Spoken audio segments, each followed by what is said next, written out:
In this lesson, I'm going to talk to you about preventing objections, but it's nothing like you are probably imagining. Notice that I said talking to you about preventing objections, not overcoming them. We'll get there, maybe some in our group and that kind of thing. But I'm talking here about preventing objections. Understanding what I'm going to say here will really move you forward. And it's going to do it in a way that will kind of shock you. The real power comes when you start bringing together all of our strategies in dream state selling into your life. These strategies really are a series of interlocking frameworks that build one upon the other. And this free training series in our Facebook group will really help to move you in the right direction, and it'll start to help you to have more wins if you put it into use. I have to tell you something. I thought twice, make it 3 times or even 4 times, even more, about even including this lesson. It is one of the most powerful I can ever remember creating. It blows my mind. I probably should reserve this just for paying clients. But I finally decided I'd be doing you a really huge disservice if I didn't include it. Now, this lesson, it may shake you to your core. It may blow your mind.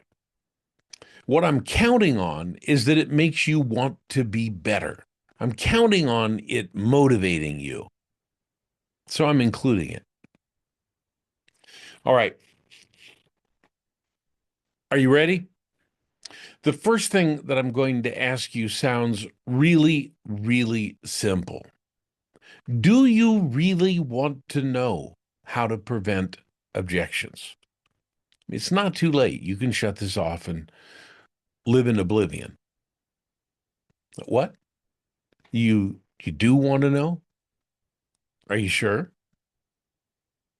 Okay. Well, I'm going to tell you, and this is going to give you a very strong reality check. You'll see right into the strengths and weaknesses of all you do and all that other salespeople do. And if you embrace what I'm saying here, you'll slowly but surely evolve into an incredibly powerful person that can sell beyond anything you've ever dreamed of. Your life will get easier, everything will work better. And right now, over the intercom comes the captain's voice that sounds strangely like my own. Ladies and gentlemen, we're about to encounter some turbulence. Please put your seatbelt on. It's about to get bumpy.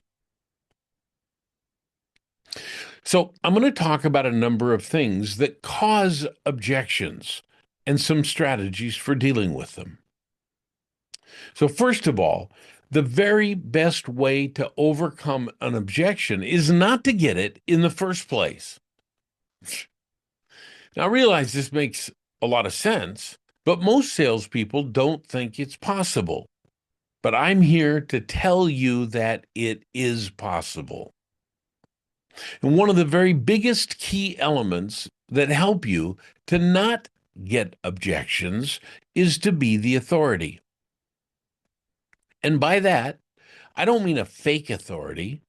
I mean authority based on genuine, real authority in your field. If the person you're talking to sees you as the person that will answer all their questions so they can think about it, then guess what? You will indeed be getting all kinds of objections. And that is pretty much what the person you're talking to will bestow on the salesperson, that would be you, if you're not an authority. Oh, this guy's just going to give me some answers and, I'm going to run along and do whatever I want. If the person sees you as a salesperson that doesn't have much knowledge and you're only there to sell them something, this will be It's going to be responsible for you getting not only a bunch of objections, but not being able to overcome them either. Think about it. If you've portrayed that you're not an expert, then the person you're selling to will dismiss you and generate all the objections necessary to dismiss you. It doesn't matter what you say. It doesn't matter what you do. You've already shown yourself to be uncredible. And this creates what I call the gunslinger mentality. The salesperson thinks that their job is to first spew whatever the company has, and that generally takes the form of a script. Again, I can't stand scripts, even though in this system I use it to teach with, to show you. But then what happens is this script is supposed to wrangle the prospect into buying. So here we have a gunslinger, the old West, right? Who can draw first, right? But this gunslinger thinks that it's their job to spew the script. Now think about what this does. The script is supposed to wrangle your prospect into buying. And let me tell you right now, this concept could not be further from what actually works. You want to hear something funny? I had a business owner say to me a little while back, well, what you're saying is far from the truth. It's been found that scripts enable people to get up to speed quicker and actually do more. Compared to what? Take an idiot that's never heard of sales before, that's never heard of the industry before, have them memorize the script, and yes, they'll do better than they could have before they knew what the industry was and what selling is. Will they do well? No. This idea of the gunslinger, this is where most high-ticket salespeople are. They don't really understand the mechanisms behind what makes people buy. So they do their best, hoping it's good enough. If they're fast enough at the draw, well, they may hit somebody. They do hit people. They do make money. But they still don't understand the underlying mechanisms. This is the problem.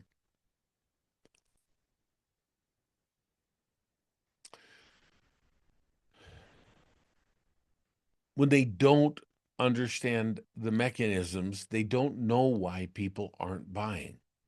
But there's usually an error of not fully understanding why things work or don't work half the time.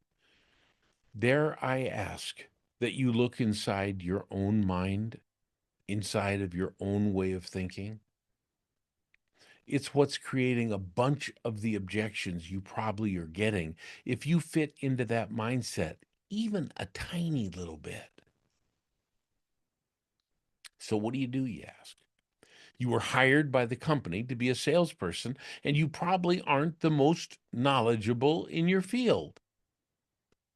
But let me just tell you, you need to become the most knowledgeable in your field. And if you think you don't have to, you'd be 100% wrong. Thinking like this will make you float between company after company, and you'll never really achieve what you could. You need to be hell-bent on being the most knowledgeable in your field. And I want to give you a couple of ways of doing it. The first way is niche down so that you can become extremely knowledgeable in at least one aspect of what you're selling. From there, you can move out slowly but surely. Here's some strategies to help you do it. Go out in the field and watch them build whatever you're selling. Dive right in and help them.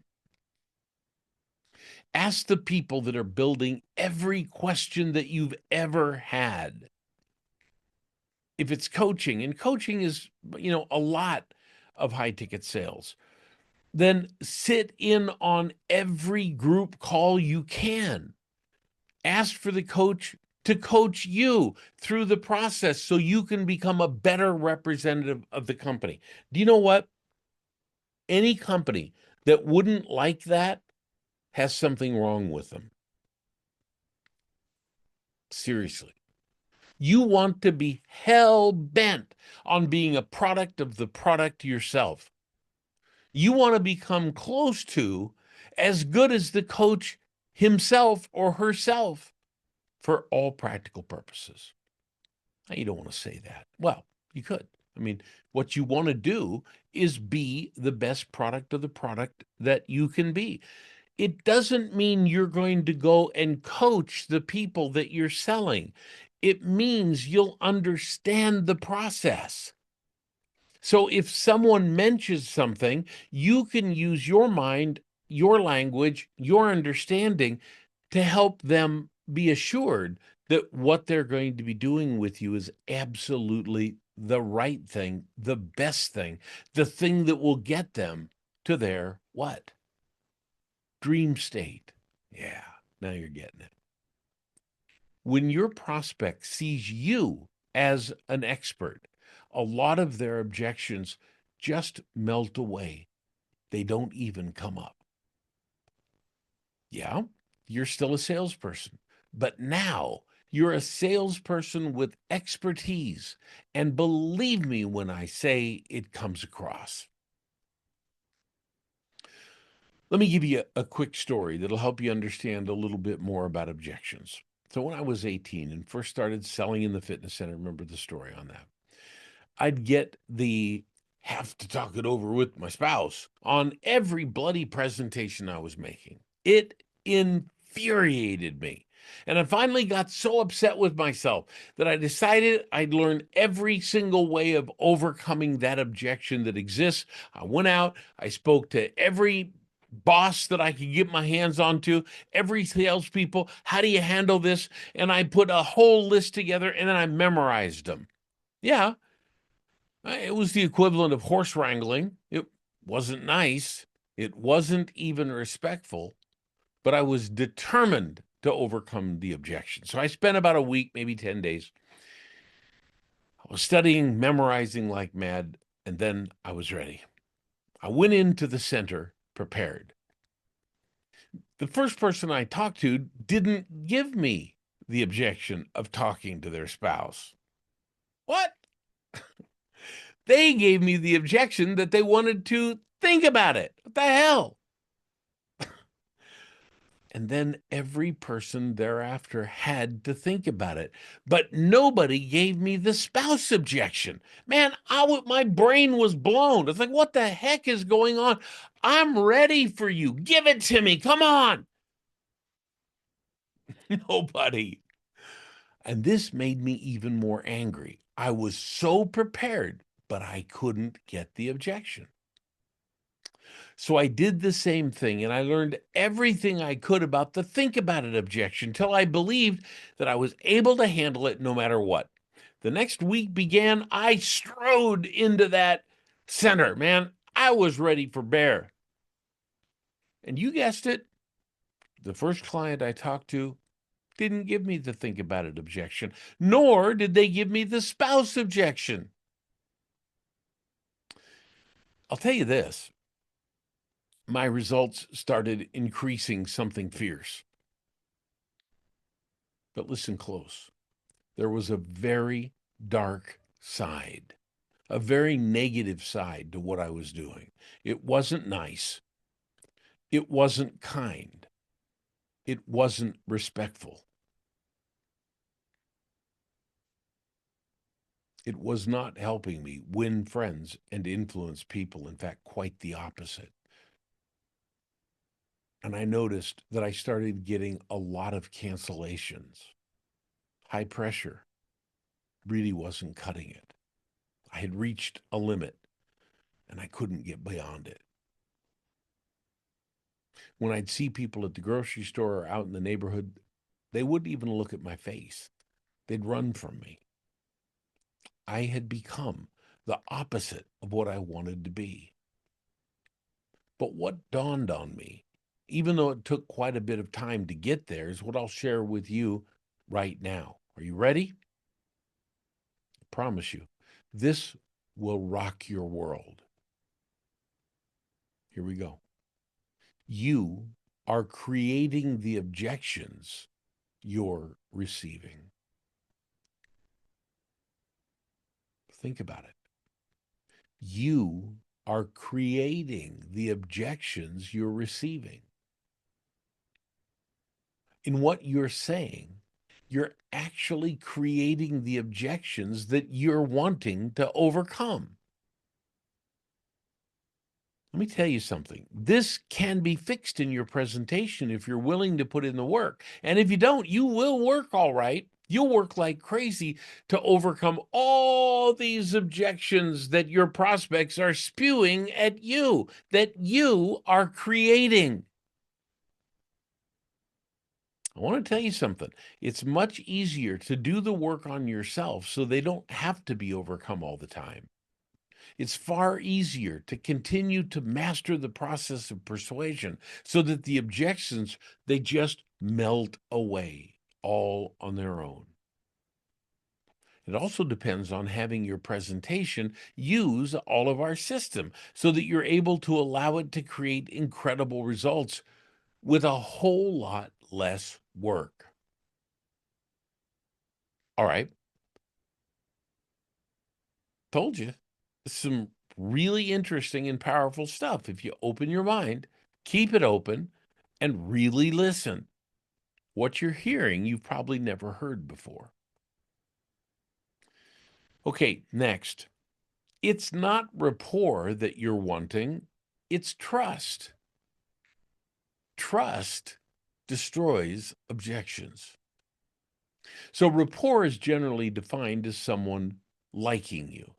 But that shouldn't matter even a little bit to you. And silly NLP strategies of rapport will not get you what you want. Oh, all right. Some of them can help you, but it's not for the reasons you think. And you need to understand these deeper core reasons if you're really going to wield them. But let's start with the most fundamental issue, and that is it's trust that you're looking for. That's the key. So, how do you get it? Now, this is really profound, and I can't get all the way into it here. There's simply not enough time, but start with being an authority. And by that, I mean a real authority, not someone who can spew the spiel or the pitch, that the script, not an imagined one. I mean a real authority. Yes, it takes work. What in life doesn't? Number two, set the frame. So start with being authority, right? And then number two, set the frame effectively. And we'll talk about setting the frame in the next lesson. And I think what you'll learn there will blow your mind again. Be an authority, be a real authority, set the frame effectively, and watch how the problems just disappear. Watch how people absolutely trust you, not just like you. Do you know one of the things I hated to hear when I was younger? Well, I don't hear it anymore, but I used to hear it. Ricky, that's what I used to go by. Ricky, you're really a good little salesman. I just hated that because it always meant they weren't buying, but they thought some kind of pat on the back would assuage me so that that's all they had to do. It didn't matter that they aren't buying. Well, bullshit. All right. I want to deal with one more aspect in this lesson to show you how to prevent objections. Believe me, if you take these on, you're going to see your objections just melt away. Will you have to work at it? Oh, yeah. Oh, yeah, you sure will. I want you now to dissect selling and salespeople. Again, I doubt you've ever heard this. See, most salespeople get into selling because they think it can make them a lot of money. Or maybe they have something come up in their life, makes them drop out of the university. They start selling. One of the top financial advisors I worked with a number of years back was in the university doing great, studying financial stuff, just doing wonderful. And his father passed away. He immediately had to drop out to help support the family and his mother. He did. Wonderful guy. What did he do? Well, he got a license in a financial product and he began to sell it. Why? Because he had to make money fast. He needed to help support the family. Now, think about this. Why did you get into selling? Most people get in because they think it can make them a lot of money, or something happens in their life, they need to make a lot of money, and there we go. You see, most people don't dream as a young child of becoming a salesperson, do they? Did you? They somehow become one because they need to. When I was real young, maybe about 7 years old, my father got real sick. And my mother had to create money out of thin air and do it nearly immediately, or we were going to lose everything. Well, she started selling Tupperware. And from month one, she paid all the bills of the family. I can only imagine how my father felt later when he figured that out. It's funny. Well, look, then my mom realized that she was really, really good at it, and she could make a lot of money at it. It became the start of a giant part of her life. But this is oftentimes how salespeople become salespeople. There's a need, and phrasing it this way is exceptionally important, as you'll see in just a second. So they become a salesperson. All right, let's dig deeper. This idea of a need really needs to be examined. It really does. And the reason why is because it plays such an important and powerful part in most salespeople's lives. Let me ask you, how many high-ticket salespeople have you ever known that have more than $100,000 in the bank? And the answer is probably none. Most are living paycheck to paycheck. Now, don't get me wrong. It doesn't mean that they're not doing really well. Some of them are doing fantastic and making a lot of money. Still, they tend to live paycheck to paycheck. I mean, yeah, they're spending money like mad, but they still need the money they're earning each month. Now, a lot of them are building bank balances. They're working towards it, right? But they still need the paycheck each month, which means they need, listen to this word, to earn as much as they can. Now, if you translate that on into their day-to-day life, they need their appointments. They need to close the next deal. If they don't, they may come up short for the month. Their sales manager also needs them to close the next deal. If not, his numbers may not be where they should be for the month. What we have here is a vicious cycle of neediness, and it's likely killing your sales along with creating massive amounts of objections that you don't even realize. I'm sure you've heard somewhere, I'm sure you've heard it said that neediness stinks. but you've probably never had it analyzed like this. And now you know why it stinks. The odds are extremely strong that you are indeed needy. Most every salesperson in your office is also needy, unless they own the company, and even the owner may be needy. But when you're needy, you put way too much pressure on the prospect. They can feel it, they can smell it, and it stinks. In one way of looking at this, neediness is therefore a part of life. But any little bit of it that your prospect can see or smell or feel, it creates more objections for you to deal with, and it lowers your closing rates. I mentioned in a story, I think in one of the earlier trainings here, about my friend that had an appointment with a high ticket closer, something he was interested in. And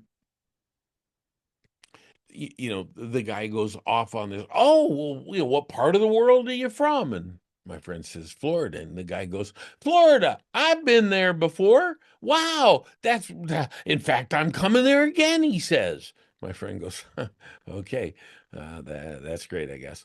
And the guy goes, so what do you do for fun?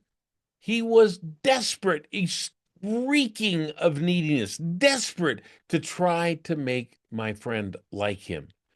He was desperate to gain rapport, not for the right reasons, but because he was desperate. I couldn't even listen to the call anymore.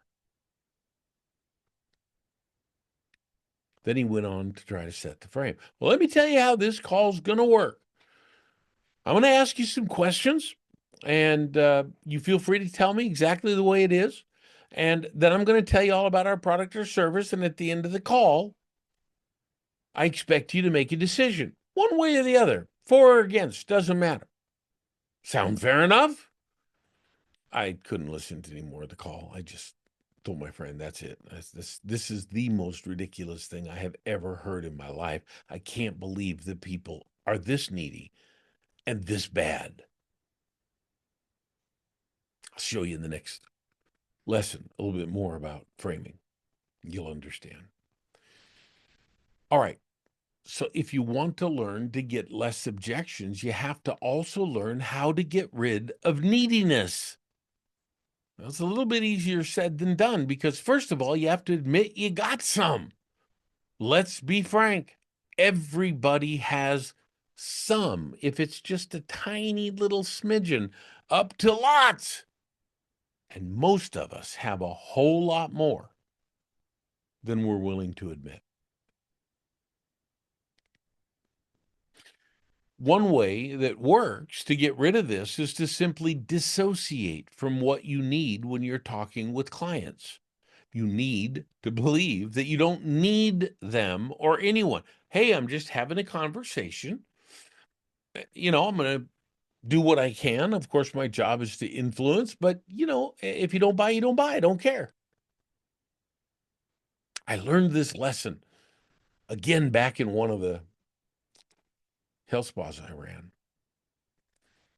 I was the top salesperson. Man, I was top by you wouldn't believe how far. And in the summer, in that area, nobody came. Nobody wanted to deal with them. Why? Because, well, it was nice out. Everybody wanted to go and do their own thing. Business just dropped. Nobody came in. We had nobody to talk to. We'd invent all kinds of things to get people to talk to. Well, one day, I had a client come in. My manager says, Ricky, go get him. I'm like, okay, here we go. So I did my best. I was so bloody needy, I must have stunk from head to foot. The client gets back and says, yeah, I'm really just here to be with my friend. I really don't have any intention of buying, and I live, 100 miles away. So, and I'm like, shit. Okay. Later in the day, another one came in, and the manager said, "Look, you're our best shot, man. You know, you don't usually miss. So, man, please come on, man. We need this one." Needy, needy manager, needy, needy Ricky. Right? Here we go. Same thing. Didn't buy. Again, I must have reeked from head to toe. This happened all week. What one or two here or there I got, didn't buy. It was killing me. I didn't have any money. I didn't have any savings. And I was not going to get a paycheck, not worth anything, not even enough to pay the rent.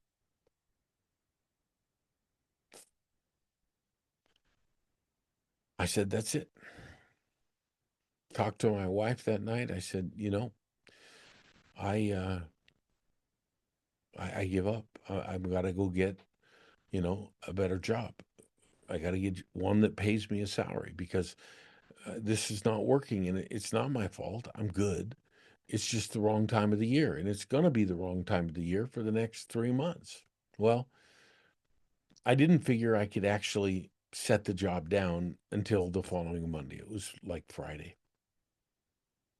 But I quit. In my mind, I was done. I walked in on Friday, and here comes somebody to talk to, and I thought, I don't give a shit. I'll take them. They bought. Another one comes in that day. I sold them too. Another one comes in that day. I think I did 3 that day. Saturday. Oh, I was the manager. I had to go in. So I went in. Here comes in somebody to talk to. I figure, well, I'm kind of on a roll. I'll take them. So I did. I sold them. I sold the next one. On Friday, I sold a couple. On Monday, I'd changed my mind. I had made enough in those few days that I was going to be able to pay the rent. My wife was visibly relieved. Look, it takes a lot of practice to get good at this, but it can be done. It can be done without too much effort. What made it work for me? I gave up. So, should you give up? No, but dissociate. That was the key. I just stopped caring if they bought or if they didn't. I didn't look at my next prospect as dinner. I didn't look at them as rent or mortgage. I dissociated. I said, I'm going to do the best I can. And, if they buy, they buy. If they don't, they don't. You have to dissociate without losing your caring. You need to care about the person and about helping them, about getting them to do what you can, but not at the level of being needy. That's the key. Stop letting anybody put you into a state of needing the sale. Don't let anybody make you need the sale, especially prior to talking with the client. Stop letting other salespeople near you say to you, oh man, good luck on this upcoming call. I know how much you need it. Tune it all out, dissociate from it. Neediness is for others, it's not for you. It isn't necessarily easy, but it can be done if you really think through the process like I've laid out here. Then you realize you simply have to engage in the strategies that will enable you to do better so that you become someone who's not needy. In the meantime, you need to separate neediness way away from you, dissociate from it. All right. This lesson is really about turning your attention inward and examining the things that cause objections, and then one by one eliminating them. Like I said at the beginning, the best way to deal with objections is not to get them. And these are some of the best ways to make them disappear. Be a magician in your own life. Make them disappear.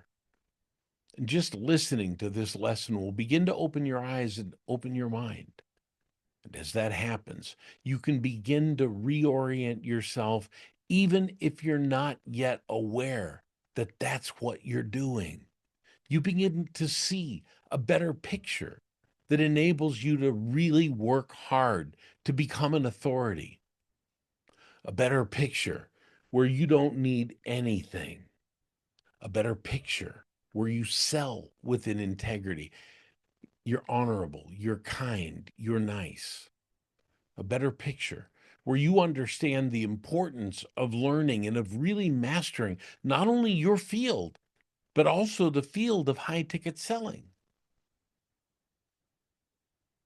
I hope this lesson is really meaningful, and I hope it really gives you pause to think. All right, let's move on to the next lesson in which we will deal with framing. See you there.